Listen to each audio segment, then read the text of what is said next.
Beirut में एक बार फिर से आईडीएफ की ओर से भीषण बमबारी की गई है। बेरूत में कई जगहों पर पिन पॉइंट अटैक की खबर हमें मिल रही है। इस हमले के बाद बेरूत में बहुत बड़ी तबाही मची है।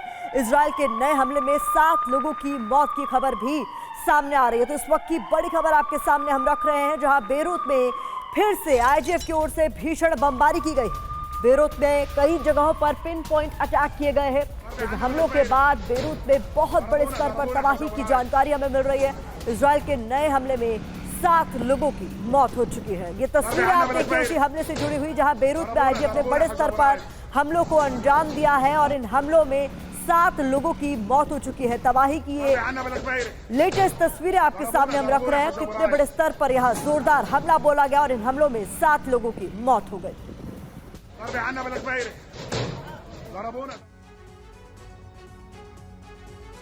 तो इजराइल ने बेरूत में फिर से बमबारी शुरू कर दी है। 24 घंटे में इजराइल ने लेबनान के अंदर जिस तरह से हमला किया है, उससे हिजबुल्लाह की कमर टूट गई है। लेबनान की सरकार का कहना है कि 2006 के बाद ये पहली बार है जब लेबनान में इतने बड़े स्तर पर तबाही हुई है।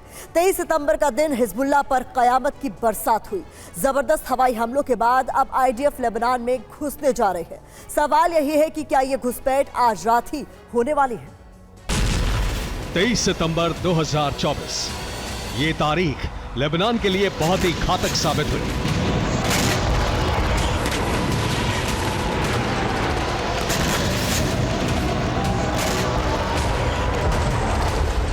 तेईस सितंबर 2024 ये दिन हिजबुल्लाह के लिए कयामत का दिन बन गया।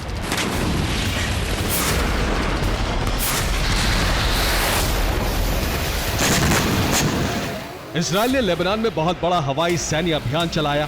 बेरूत के साथ पूरे दक्षिणी लेबनान में विनाश की भयावह बरसात हो गई।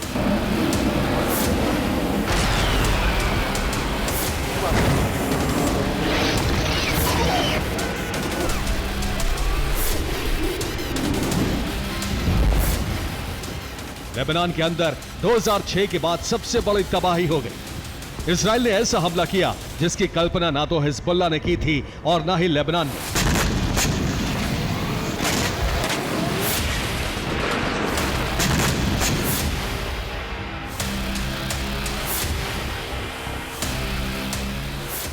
इजराइल के हवाई हमले की वजह से लेबनान में एक दिन के अंदर बहुत बड़ा नरसंहार हो गया। विध्वंसक विस्फोट के साथ ही इजराइल ने लेबनान में शुरू किए गए अपने सैन्य अभियान को आधिकारिक नाम दे दिया है। ऑपरेशन को नाम दिया गया है नॉर्दर्न एरोज।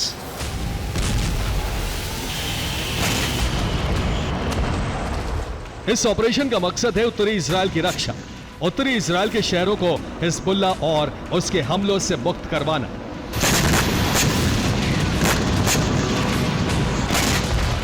हिजबुल्लाह जब भी हमले करता है तो वो उत्तरी इजराइल में ही तबाही मचाता है। उत्तरी इजराइल से लगती सीमा के दूसरी तरफ ही हिजबुल्लाह की रॉकेट लॉन्च साइट्स हैं।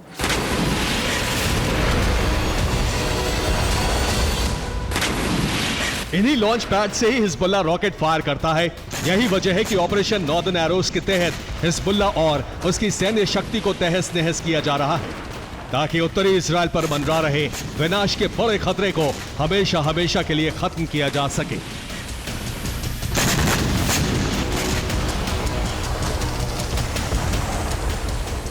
आईडीएफ के हमले में हिजबुल्लाह की कमांड पोस्ट, हिजबुल्लाह के ठिकाने, missile launch site, rocket launch site, हथियार गोदाम और रॉकेट फैक्ट्री तबाह हो गई। लेबनान सरकार ने कहा है कि लेबनान में 2006 के बाद इतनी बड़ी तबाही पहली बार हुई है। इजराइल की बमबारी में हिजबुल्लाह के 6 से ज्यादा बड़े कमांडर मारे गए।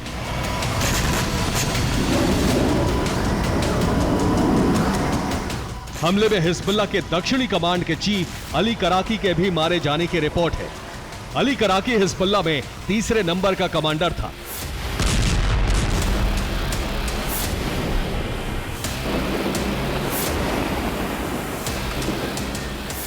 हालांकि अब तक अली कराकी की मौत की पुष्टि नहीं हो सकी है। हिजबुल्लाह ने बयान जारी कर कहा है कि कराकी न सिर्फ जिंदा है बल्कि सुरक्षित जगह पर है।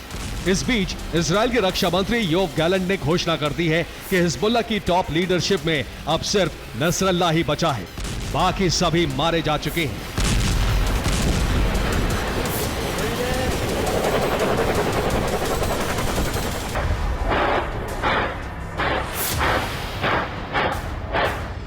इजरायली सेना ने बयान जारी कर कहा है कि उसने हिजबुल्लाह के 50% रॉकेट और मिसाइलों का खात्मा कर दिया है। लेबनान में महाविनाश को लेकर जो आंकड़ा आया है वो दहला देने वाला है।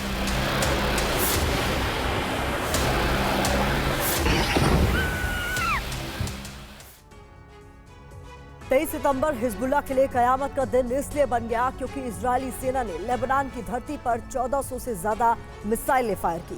आईडीएफ के मुताबिक उसने बेरूत समेत पूरे लेबनान में 1600 से ज्यादा एयर स्ट्राइक किए। आईडीएफ के हवाई हमलों में 1100 से ज्यादा टारगेट ध्वस्त हो गए। हमलों में हिजबुल्लाह की 800 से ज्यादा मिसाइल और रॉकेट लॉन्च साइट तहस नहस हो गई। इजरायली सेना का दावा है कि उसने ऑपरेशन नॉर्दर्न एरो चलाकर हिजबुल्लाह के 50% रॉकेट को जला दिया। इजरायल के हमलों में 500 से ज्यादा लोगों की मौत हो गई। करीब 1700 लोग घायल हैं। तमाम लोगों की हालत बेहद गंभीर है, लिहाजा मरने वालों की संख्या लगातार बढ़ती जा रही है।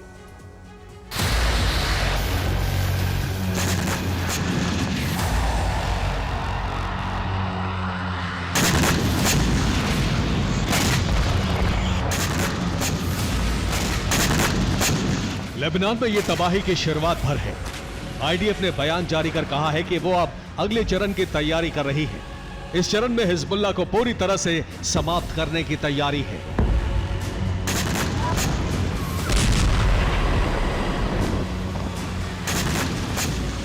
हमले का नया चरण शुरू करने से पहले इजरायली सेना ने दक्षिणी लेबनान के लोगों से इलाका खाली करने को कहा है।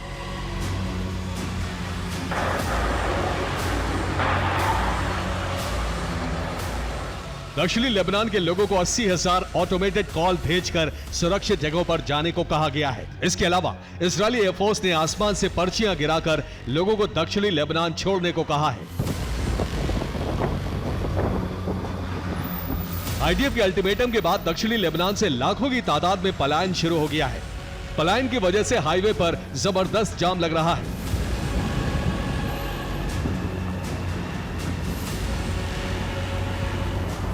सिडोन हाईवे पर लोग 6 घंटे तक जाम में फंसे रहे। जॉर्डन समेत तमाम देशों ने बेरूत के लिए अपनी सभी उड़ानें तत्काल प्रभाव से रद्द कर दी हैं। लेबनान में अगले आदेश तक स्कूल, कॉलेज और यूनिवर्सिटी बंद कर दी गई हैं। लेबनान में बड़े हमले की तैयारी के बीच इजरायल के प्रधानमंत्री बेंजामिन नेतन्याहू ने कहा है कि ये जंग लेबनान के लोगों से नहीं बल्कि हिजबुल्लाह से है।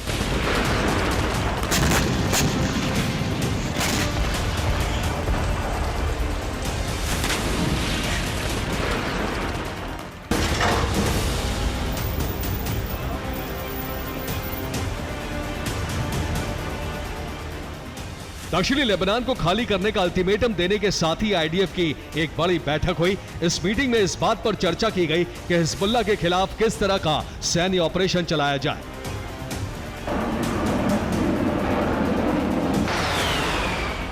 कई वॉर कमांडर्स ने लेबनान में गाजा की तरह ही भीषण बमबारी के साथ साथ ग्राउंड ऑपरेशन भी शुरू करने पर जोर दिया।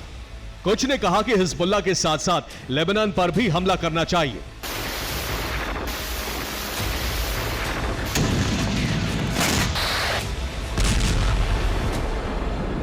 माना जा रहा है कि इजरायल हिजबुल्लाह पर बमबारी के साथ ही जमीनी युद्ध शुरू करने जा रहा है। इजरायल के रिटायर्ड कर्नल कोबी मारोम ने कहा है कि एक हफ्ते के अंदर हिजबुल्लाह बहुत कमजोर हो चुका है। इजरायल को इसका फायदा उठाना चाहिए।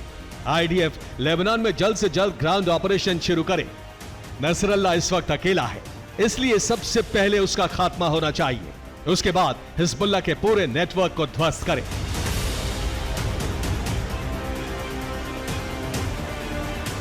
जाहिर है लेबनान में ग्राउंड ऑपरेशन की मांग जोर पकड़ रही है। ऐसे में माना जा रहा है कि आने वाले 24 घंटे के अंदर आईडीएफ लेबनान में घुसकर गाजा जैसी तबाही मचाना शुरू कर सकती है।